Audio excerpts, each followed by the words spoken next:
Subscribe now and press the bell icon. Never miss an update. हाँ जी भाइयों, क्या हाल चाल। Welcome to my channel peaceful reader. आपका भाई ऋषि नए ब्लॉग के साथ। और जैसे कि आप देख सकते हैं कि मैं बिल्कुल ठीक हूँ और कह सकता हूँ कि बिल्कुल नहीं ठीक। हाँ, कहीं ना कहीं पेन है, अभी भी मूवमेंट रिस्ट्रिक्टेड है, ज़्यादा मूवमेंट नहीं कर पा रहा हूँ अभी भी। But life goes on and I am back to work.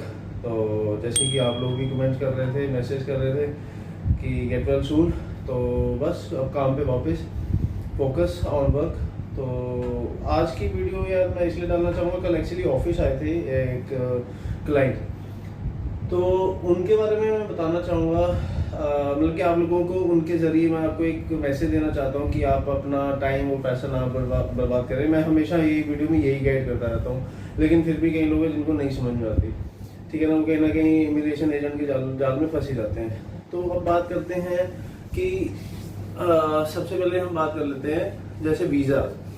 अगर हम वीज़ा की बात करें इस टाइम, तो वीज़ा हमारे यहाँ सभी ओपन हो चुके हैं, ठीक है। सबसे पहले जैसे अगर वो मैं क्लाइंट की बात कर लेता हूँ, तो क्लाइंट जो आए थे वो आए थे यूके के लिए। उनका सिनेरियो कुछ ऐसा था, उनकी बेटी थी वहाँ पे, और जो बेटी है वो है वहाँ पे इलीगल, बेसिकली उन्होंने असाइलम लिया हुआ है। तो अब उसमें ये था कि भी जो यहाँ पे रह गए हैं वो रह गए पेरेंट्स और उनका बेटा, ठीक है, यानी उस लड़की का ब्रदर। वो पहले ट्रैवल किए हुए थे यूके, लेकिन तब लड़का 10 या 11 साल का था, यानी वो माइनर में था।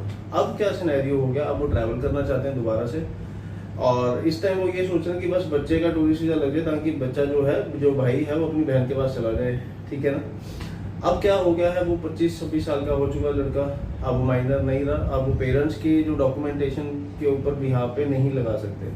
सबसे बड़ी गलती जो पेरेंट्स ने की हुई है इसमें उनका ये है कि उनका जॉइंट अकाउंट है। तो भाइयों, आप लोग ध्यान रखो, अगर आप कभी भी अपनी प्रोफाइल स्ट्रॉन्ग करना चाह रहे हो तो जॉइंट अकाउंट में कभी बात नहीं बनेगी, स्पेशली विद पेरेंट्स।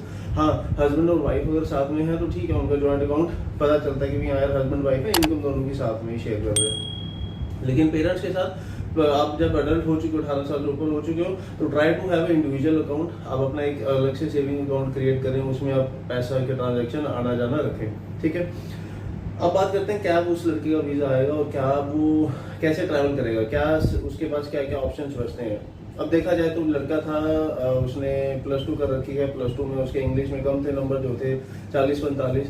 तो जो हमने गाइड किया, हमने यही गाइड किया कि भाई आइल्स, अभी आइल्स भी दोगे तो आइल्स में कम से कम मुझे 6.5 बैंड चाहिए, और फिर आपका स्टडी वीज़ा के चांसेस देखे जाएंगे, वो गारंटी नहीं है।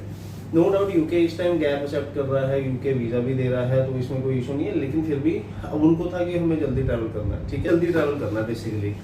तो अब बेसिकली ट्रैवल में अभी यही प्रॉब्लम है कि भी हम लोग सब यही सोची जा रहे हैं कि हम जल्दी जाएं, लेकिन हमारा जो है वीज़ा नहीं आता है, या फिर हमें रिफ्यूजल आ जाती है, या कोई इमिग्रेशन एजेंट हमारे पैसे हड़प लेता है। तो अब बात रही कि अब उनको हम वीज़ा दें कैसे। तो मैंने जो उनको गाइड किया था, स्टडी वीज़ा तो मैंने कर ही दिया था अपनी तरफ से, लेकिन बच्चे के स्कोर अच्छे नहीं थे, तो फिर मैंने उनको मना कर दिया था कि आप ये नहीं रहेगा आपके लिए। दूसरा तरीका रहता है जो इलीगल है, वो सेम वही डोंकी। यहाँ से मैं अगर थाईलैंड भेजूंगा, फिर या मैं सर्बिया भेजूंगा, सर्बिया से यूके भेजूंगा, या आपको आयरलैंड भेजूंगा, आयरलैंड से यूके भेजूंगा। वो मैं करता हूँ, मैं ऐसे बता रहा हूँ आप लोगों को कि वो फ़ायदा नहीं है उसका, लोग आपको बहुत बताएंगे।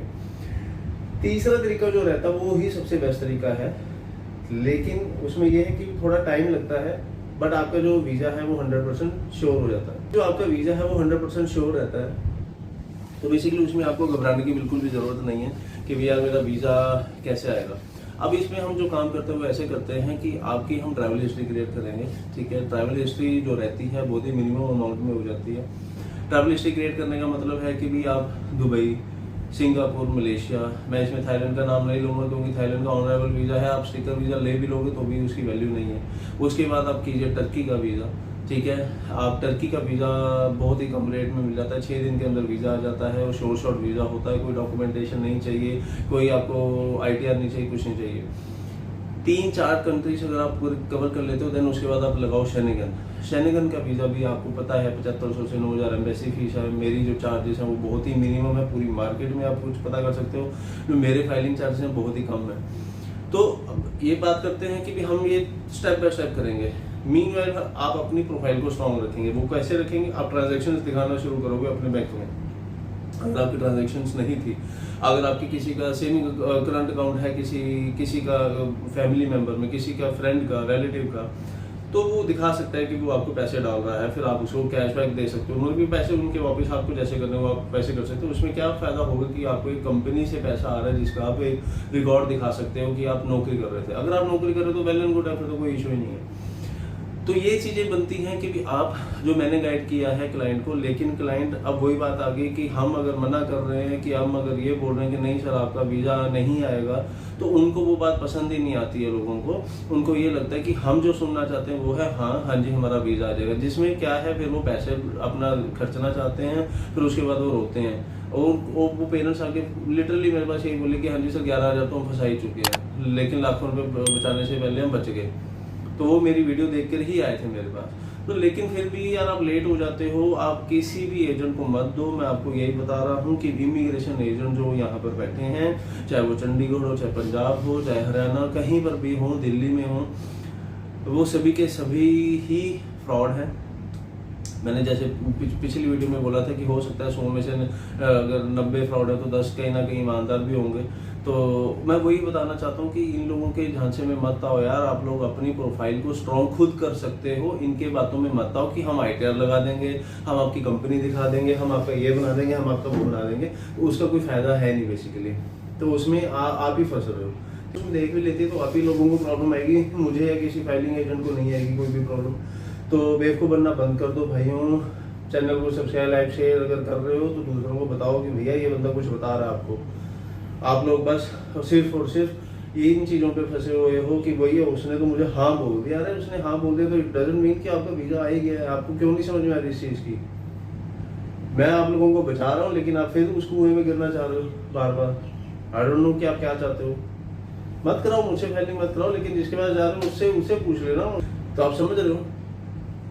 तो अभी मैं यही बताना, अच्छा एक चीज़ और बताना चाहता हूँ आपको कि जो थाईलैंड ट्रैवल करना चाह रहे हैं या जो जिनका प्लान हो चुका है, उनके लिए 1 जुलाई 31 जून तक थाईलैंड जो थाई पास है उसकी रिक्वायरमेंट है। लेकिन खुशखबरी ये है कि 1 जुलाई ऑनवर्ड वो थाई पास जो है वो बंद हो जाएगा, फिर उसकी रिक्वायरमेंट नहीं है। अब बात करते हैं सिंगापुर और मलेशिया। सिंगापुर मलेशिया जी बिल्कुल ज़रूर, वो ओपन हो चुका है। वीज़ा आप ले सकते हो सिंगापुर का सिर्फ 2 दिनों के अंदर। मेरे को आपके कुछ डॉक्यूमेंट नहीं चाहिए, मुझे सिर्फ पासपोर्ट चाहिए होगा, वाइट बैकग्राउंड के साथ फोटो चाहिए होगी, 6 महीने की बैंक स्टेटमेंट चाहिए होगी, दैट्स इट, और कुछ नहीं चाहिए। और आपका वीज़ा 2 दिन के अंदर आ जाएगा।